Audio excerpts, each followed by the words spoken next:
So you told me this earlier. Some of the people in the office have come up to you and go, what does a typical day in the life of Zoe actually look like? Obviously, they know you've got many, hands in many different pies and helping across all different departments and all across the team and stuff like that.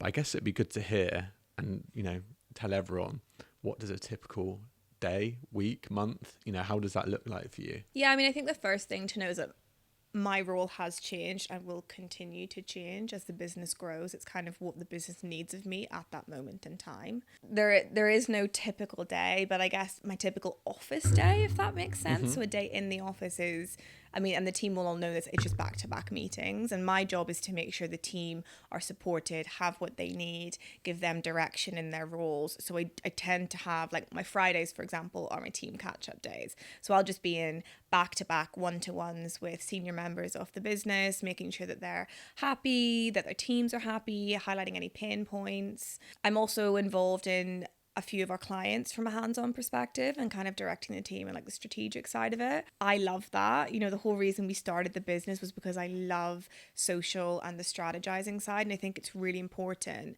to still maintain connected to your craft. So I still involved in quite a lot of that for a couple of clients, and obviously I'm key escalation for some clients as well. So yeah, I guess if I take a day in the office, I'll just go from the top. So I guess I would tend to sort of wake up around like 6, half 6, try and go to the gym or else give myself a lie-in, come back home because thankfully we live very close to our gym, and then get into the office for 9 normally it would be, but I will quite often do like an hour or half an hour's work at home to sort of prepare for the day ahead of it, and then come in. We'll probably go straight into meetings at 9 o'clock, and then I'll block specific time out in my diary. Like if you look at my diary, it has blocks in it because Do not book anything. Do not book anything in because I need some time to do work and to write up notes after meetings and make sure everything's actioned correctly. But one thing I guess I've sort of been saying a lot recently is the blocks are needed as well, because when you come into this type of environment, which is very fast paced, it tends to be that my attention gets demanded sometimes, and you can't always forecast everything that you're going to need to action and work on.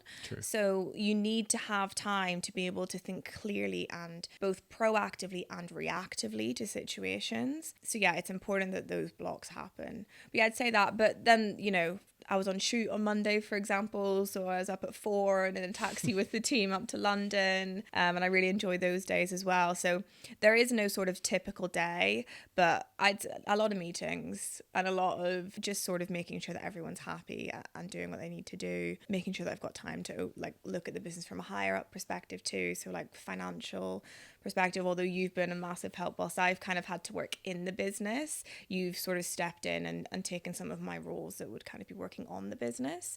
And I think it's nice having both of us there because we can kind of teeter the scales a little bit. And when I need to be in the business, so physically actively problem solving what's happening now as opposed to forecasting for the future, that means that you can be like, okay, well, I'll cover you up top whilst you go in, if that makes sense.